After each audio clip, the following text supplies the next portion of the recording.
श्री सद्गुरु महाराज की जय। श्री सद्गुरु महाराज की जय।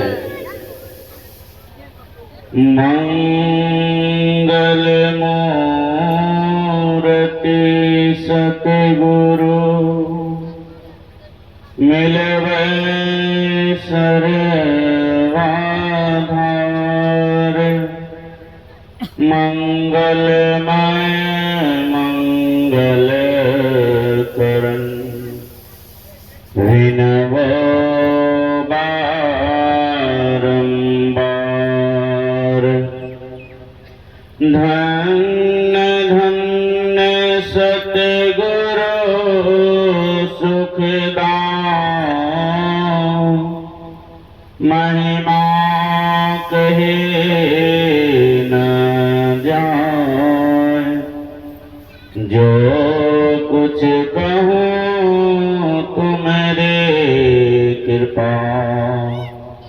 मोते कछु न वसाए। बोलिए प्रेम से श्री सद्गुरु महाराज की जय। परमाराध्य आराध्य देव जी के श्री जुगल चरणों में इस दास का कोटि कोटि नमन।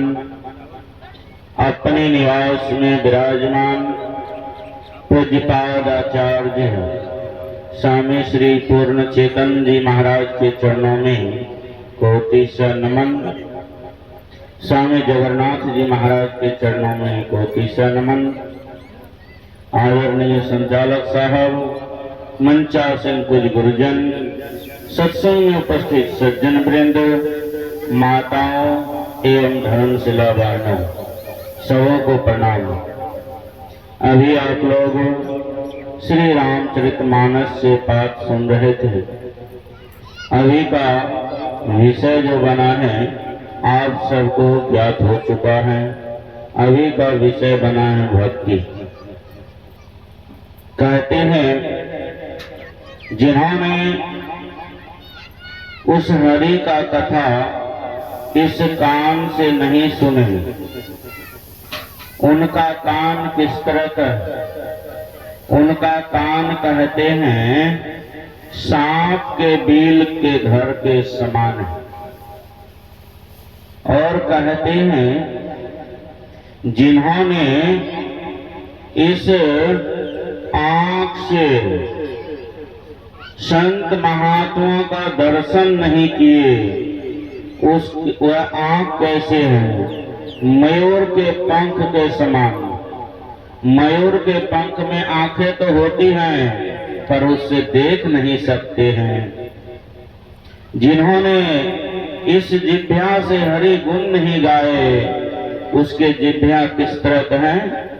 कहते हैं बैंक के जीव के समान। कहते हैं तड़तड़ तो करते हैं पर उस परमात्मा का गुणगान नहीं कर सकते। यह मानव शरीर किस लिए मिला है? उस परमात्मा का भजन करने के लिए। कहते हैं जो कोई उस परमात्मा का गुणगान नहीं करते हैं, उस परमात्मा का यशगान नहीं करते हैं, वह मनुष्य का शरीर पाने के बाद भी कहते हैं पशु के समान बिताते। यह मनुष्य का शरीर जो है बड़ा अनमोल शरीर है। उस परमात्मा ने हम सबको भेजा है यहाँ पर भजन सिमरन करने के लिए, ध्यान करने के लिए, भक्ति करने के लिए। पर हम सब जिन्होंने इस शरीर का निर्माण किया है, उस ईश्वर उस परमात्मा का गुणगान नहीं करेंगे तो कहते हैं फिर 84 में जाना पड़ेगा, दुख को उठाना पड़ेगा। इसलिए कहते हैं कि भक्ति हम सबको किनका करना चाहिए? तो कहते हैं ईश्वर की भक्ति कीजिए। संत महात्मा लोग कहते हैं गुरु की भक्ति कीजिए। हम सब जानते हैं कि 33 करोड़ देवी देवता सबों को खुश करना चाहते हैं, सबों को प्रसन्न करना चाहते हैं तो कहते हैं कि जिस तरह पेड़ लगाते हैं, पेड़ के जड़ में पानी डालते हैं तो सभी पत्ते हरे भरे हो जाते हैं, उसी तरह कहते हैं गुरु पूजन सब देवन पूजा, गुरु सेवा सब सेवा। गुरु का पूजा करने से सभी का पूजा हो जाते हैं, गुरु का सेवा करने से सभी का सेवा हो जाते हैं। इसलिए कहते हैं गुरु सर्वोपरि हैं। कहते हैं जब तक संत महात्माओं के पास जाकर उनसे युक्ति जानकर भजन सिमरन नहीं करेंगे तब तक कल्याण होने वाला नहीं। भगवान श्री राम 14 वर्ष के लिए जंगल गए थे और जंगल में बहुत कष्ट को उठाए। वो कष्ट को किस लिए उठाए? हम सब मानवों के रक्षा के लिए कष्टों को उठाए। भगवान श्री राम जंगल गए तो वहां पर देखिए माता सीता का चोरी हो गई और भगवान श्री राम क्या नहीं जानते थे कि माता सीता कहाँ है? भगवान श्री राम किनसे पूछते हैं? पेड़ पौधों से पूछते हैं, पशु पक्षी से पूछते हैं कि मेरी मृगनयनी सीता को देखे हैं आप? क्या भगवान नहीं जानते थे? कहते हैं भगवान सभी कुछ जानते थे, पर यह मानव का शरीर धारण करके आए थे, इसलिए नर लीला कर रहे थे। वो सब जानते थे और वह जंगल में जा रहे थे, सीता का चोरी हो गए, वह पूछ रहे थे सभी से। वहीं पर भगवान शिव और माता सती जा रहे थे आकाश मार्ग से। आकाश मार्ग से जा रहे थे तो भगवान शिव वहीं से प्रणाम करते हैं, जय सच्चिदानंद भगवान, वहीं से प्रणाम करते हैं। और माता सती जो थे वह कहते हैं आप किनको प्रणाम कर रहे हैं? कहते हैं देख रहे हैं मेरे भगवान श्री राम जा रहे हैं, उनको मैं प्रणाम कर रहा हूं। कहते हैं अगर वह भगवान होते, वह अगर ईश्वर होते तो वह क्या नहीं जानते कि मेरी सीता कहाँ है? वह नहीं जानते कि मेरी सीता को कौन ले गया है? वह पशु से, पक्षी से, पेड़ से, पौधों से पूछ रहे हैं कि मेरी सीता को देखते हैं आप? बहुत समझाए माता सती को भगवान शिव, कहते हैं वही ईश्वर है मान लो। बहुत समझाने के बावजूद भी वह नहीं मानी तो भगवान शिव कहते हैं अगर विश्वास नहीं है तो जाओ परीक्षा ले लो। कहते हैं जब तक विश्वास नहीं होगा तो भक्ति होने वाला नहीं है। कहते हैं जाकर परीक्षा ले लो, अगर विश्वास नहीं है तो माता सती सीता का भेष बनाकर परीक्षा लेने के लिए गए। जिस रास्ते से भगवान श्री राम और भैया लक्ष्मण जा रहे थे उसी रास्ते में सीता का भेष बना लिए, उसी रास्ते में बैठ गए और भगवान श्री राम जा रहे थे इधर से। जैसे देखते हैं तो भगवान श्री राम तो जान गए कि मेरी परीक्षा लेने के लिए आए। भगवान श्री राम कहते हैं माता आप जंगल में अकेले क्या कर रहे हैं? भगवान शिव कहाँ हैं? इतना ही कहना था कि वह आंख बंद कर लिए, अपनी शीश को झुका लिए।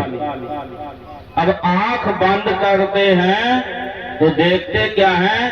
आगे आगे भगवान श्री राम, बीच में माता सीता और पीछे भैया लक्ष्मण जा रहे हैं। पुनः आंख को खोलते हैं, फिर देखते हैं आगे आगे भगवान श्री राम, बीच में माता सीता और पीछे भैया लक्ष्मण। कभी आंख खोले कभी बंद करे, यह बार बार देख रहे थे। अब देखे कि भगवान श्री राम बहुत विचलित हो रहे हैं, अपना माया को समेट लिए। माया को समेट लिए और भगवान श्री राम तो आगे निकल गए। माता सती भगवान शिव के पास गए।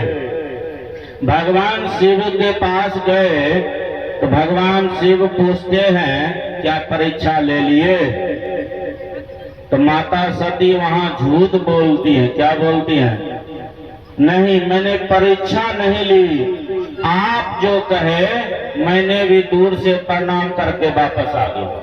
और भगवान शिव तो सब जानते हैं, भगवान श्री राम सब जानते हैं। जैसे आंख बंद करते हैं वह सब देख लिए। यह तो सीता का रूप बनाकर भगवान का परीक्षा लिए। आज के बाद यह हमारी अर्धांगिनी नहीं, अब इनको मन से ही मने मन त्याग कर दिए, मने मन त्याग कर दिए। आज से तुम मेरी पत्नी नहीं बन सकती, यह शरीर में पत्नी नहीं रह सकते हो। मने मन त्याग कर दिए। क्या हुआ? उसका अंत हुआ। पुनः फिर जन्म लिए, वही माता पार्वती बन के जन्म लिए, उनसे पुनः विवाह हुआ।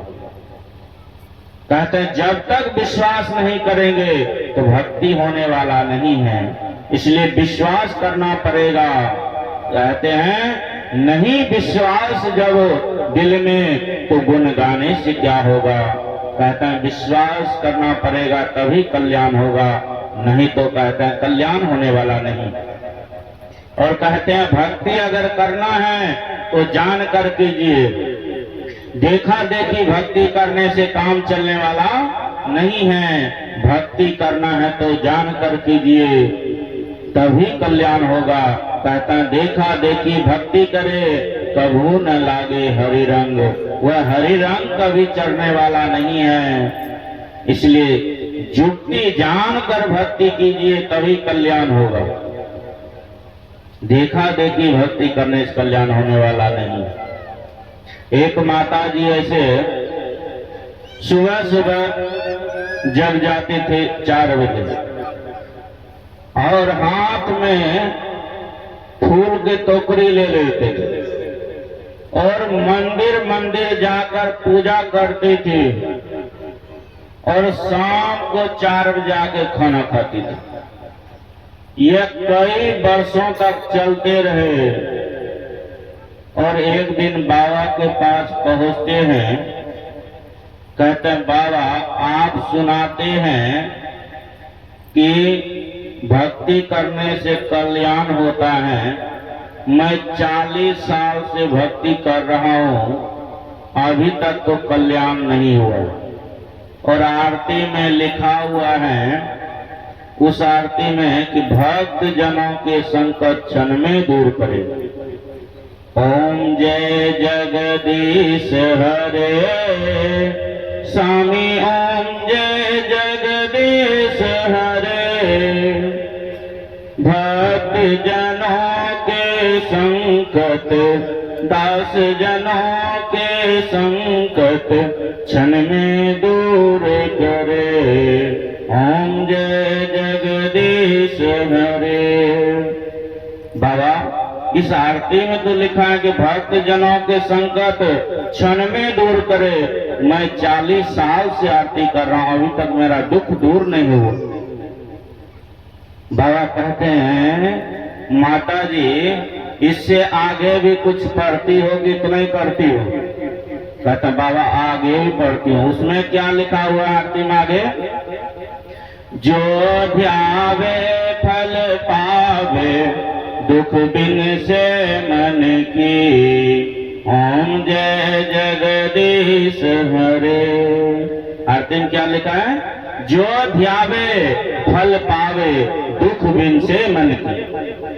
क्या कह रहे हैं? ध्यान करने के लिए, ये बाहरी पूजा पाठ उपासना करने से काम चलने वाला नहीं है। अगर जब तक ध्यान नहीं करेंगे गुरु से जुक्ति जानकर, तब तक कल्याण होने वाला नहीं है। गुरु जुगती से ताक गगन में, तब झलके एक तारा रे, वह तारा गुरुदेव बतावे, ज्योति महल के द्वारा रे। कहते हैं गुरु के जुक्ति जानकर, गुरु से जुक्ति जानकर थोड़ा थोड़ा भी अगर भजन सिमरन करेंगे तो कहते हैं उस जिनके अंदर भक्ति रूपी बीज पड़ जाता है उसका विनाश नहीं होता है। इसलिए भक्ति क्यों कहते हैं, भक्ति बीज बिन से नहीं, जो जुग जाए अनंत, ऊंच नीच घर जन्म ले, तो संत को संत। जिसके अंदर भक्ति रूपी बीज पड़ जाता है उसका विनाश नहीं होता है। इसलिए भक्ति रूपी बीज कैसे पड़ेगा, तो संतों के शरण में जाकर उनसे जुक्ति जानकर थोड़ा थोड़ा भी भजन सुमरन करेंगे तो कहता है एक न एक दिन उस सुख को प्राप्त कर लेंगे, जो सुख मिल जाने के बाद पुनः दुख का मुख नहीं देखना पड़ता है। यही आप सबकी सेवा में मैंने थोड़ा सा रखा। श्री सद्गुरु महाराज की जय। श्री सद्गुरु। हेलो।